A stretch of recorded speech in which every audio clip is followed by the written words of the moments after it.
The South African domestic season has come to a close, and with the Titans winning the 50 over competition, the Lions winning the 4-day competition for the third time in a row now, and with the Warriors of Gqeberha finally breaking their 15-year drought of a silverware, winning the T20 competition, it's now the period for the teams to restructure their team and reorganize with the contractual period.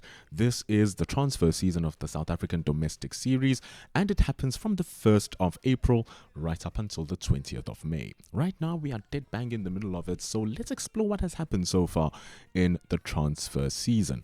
Now, all of this information that I'll be presenting, in particular the transfers, I found on clubcricket.co.za. That's clubcricket.co.za. Go visit them. They have daily updates of what's happening in the South African transfer market. So it's going to be absolutely awesome if you show them some love and support. But if you don't want to read, I've got you covered. So let's go into it and see what has happened in the transfer season. I'm just briefly going to give opinions about where the transfer matters. I'm going to start with the players who've left the side so that you can understand how the players who will be entering the side are going to conform with the squad. And surprisingly, the team that had the most transfers this season was the Momentum Multiply Titans of Centurion in SuperSport Park. So let's start with them first, the 50 over champions. Lazard Williams is parting ways with the Titans, and he's been a servant for the Titans for a long time and a servant for the Proteas as well. He'll be leaving for Boland, and I'll explain how that's going to work out when we're speaking about Boland. Another player who's leaving the Titans has been their stalwart player. He's been a rock for Titans for as long as I can remember, and that's Neil Brunt. He too will be going down to Boland. The tall batter with a left arm spinner really comes in handy in tight situations for the Titans. I'm sure he's going to be dearly missed, including his leadership in the locker room. Gerald Coetzee, the Karate Kid, bullet fast bowler. He's going to a bullet fast bowling ground in the DP World Lions at the DP World Wanderers. He's going down the road, going to join the Lions. Didn't see that one coming, and deep down inside, I always thought Gerald Coetzee was a Lions player. Maybe it has to do with the fact that he plays for JSK when it comes to the SA20, but it's really cool that the Lions are going to be getting a proper fast bowler without the services of Mapara and the services of Rabada. Players going into the newly promoted Knights include Lesego Senokwane, who's going back to the team that he left prior to it being relegated. And that's no fault of Senokwane. He was fantastic. 2 double centuries with during playing for the Knights, 1 for the Knights and 1 for South Africa emerging. But it just didn't work out for the opener at the Titans, and hopefully when he goes back to the Knights, he will be in much more familiar surroundings and he'll be able to be the Lesego Senokwane of old, which got a call-up to the South African team. Junaid Dawood is another player who'll be leaving the Titans going to the Knights, and Junaid Dawood has had a very strange career. In a world where South Africa are looking for leg spinners, and we have this guy who is a tall leg spinner and clearly a skilled leg spinner, because in 2022 he was amongst the leading wicket takers in the T20 competition whilst playing for the Western Province. And then fast forward 2 years later in 2024 when he was playing for the Lions, he actually led the T20 competition in wickets outright with less games played than most of the other bowlers in that list. And for some reason, he just cannot get game time. Him moving to the Titans thought would be a situation because the Titans don't have a leg spinner, but he barely saw Junaid Dawood play. So I'm hoping that with this move going to the Knights, Dawood will get game time and he will show the skill that he has and develop into a bowler that everyone will start taking seriously, because I think that he has the skill to do just that. Smonelo Makhanya is the last big notable move from the Titans, who will be going to Gqeberha for the Dufferbed Warriors. He has done his part for the Titans, batting at number 5, coming in, bowling his medium paces to control the innings, and he's going to probably be missed, but we're going to see who's going to come in and join in with the Titans. The rest of the players will be leaving are Merrick Brett. He'll be going to the Easterns. Steve Stork, young gun, he's going to the Northern Cape Heat, and Maria, who's also going to be going to the Northern Cape Heat. So who'll be coming in now for the Titans? The first transfer that happened for the season was Nethemba Qeshile. The Warriors wicketkeeper batter leaving his childhood home and coming to join the Titans, furthering his ambitions. But he's already in the SAA team. He's performed well for SAA versus New Zealand A, and he's performed well for the Warriors. Now he's going to be joining the Titans. It's going to be an interesting fit because the Titans have also recruited Tsepang Ditole. Tsepang Ditole, another wicketkeeper batter who'll be coming in from the Dolphins. Now, in terms of batting, they play two different roles. Qeshile is playing in the middle.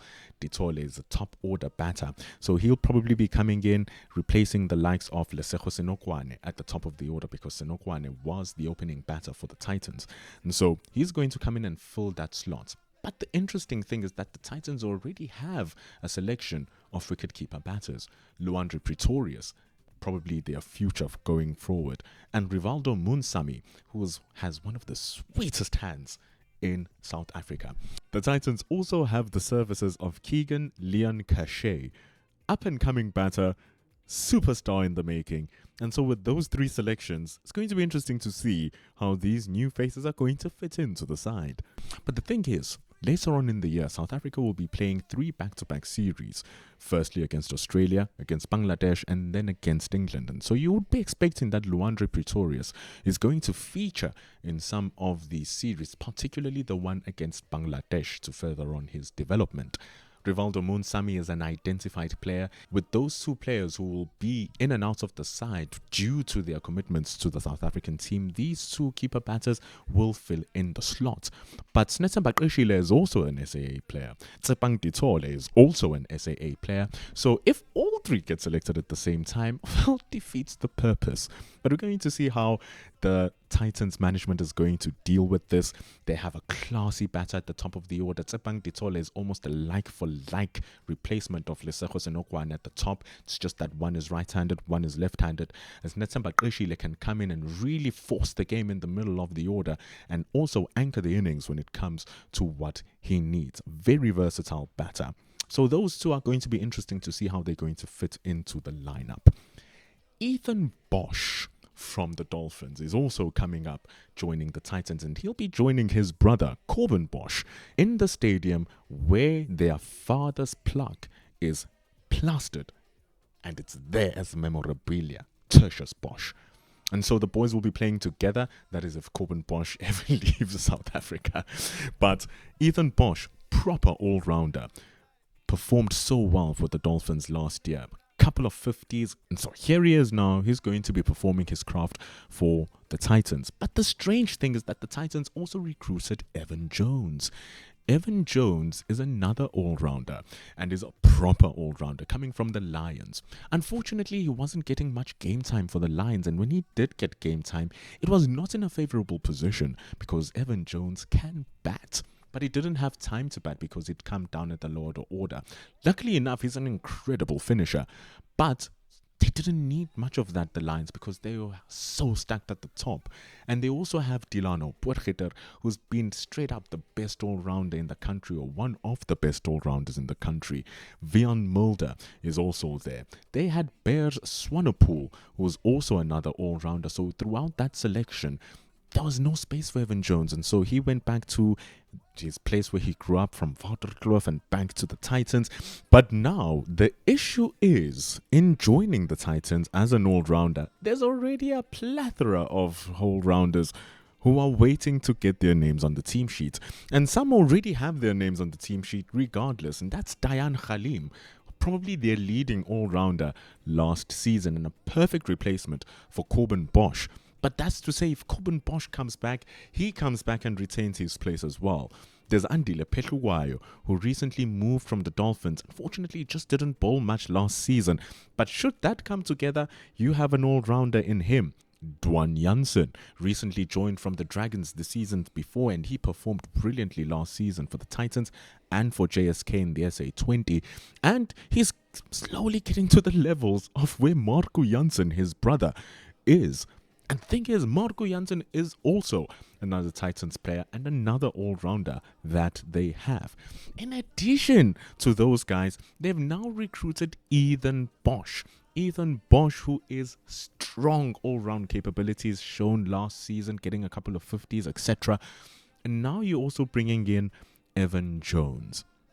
And so the question will be, where are they going to fit? Because there's some rumors going around clubcricket.co.za that when Bear Swanepoel comes back, he will be handed a Titans contract. So there's all of these all-rounders already waiting for the momentum multiply Titans, and I just wonder where Evan Jones is going to be able to fit into the picture, and he's going to have a lot of work to break through because he's such a fantastic 50-over player, an incredible T20 player, and he's shown superb mental when it comes to the 4-day game as well. And Evan Jones is a player who just deserves to get so much game time because he is that good. So we're going to see how he's going to develop and get into that Titans team, having left the Lions. And the last player to join the Titans is Aphiwe Nyanda. Aphiwe Nyanda, proper controlled left arm seamer coming from the Warriors. He'll be joining up in the Titans. They already have a superb seam attack. Dwan Jansen coming with a tall left arm seamer, Dayan Khalim with immaculate control, and then you're going to have your first changes, Junior Dala, and then you're going to have the option of Ethan Bosch, the option of Evan Jones. The options are endless for the Titans. And so with these moves, are they making themselves a contender? They already won the 50-over competition last season, and we're going to see how everything is going to play up this season. They already have a strong side in their making. How is it going to play out? Share your thoughts down in the comment sections. It's a lot of movement for the Titans, one of the bigger clubs. And who has been your favorite purchase and favorite move in the Titans setup? Let me know down in the comments. And we will be back with another one where we see what the Dolphins did in their transfer season so far, because they are the team with the second most changes in the lineup. Leave a like, leave a subscribe. We're going to catch you in the next one. The Titans have made great moves. Let's see what the other teams have done in the interim so far.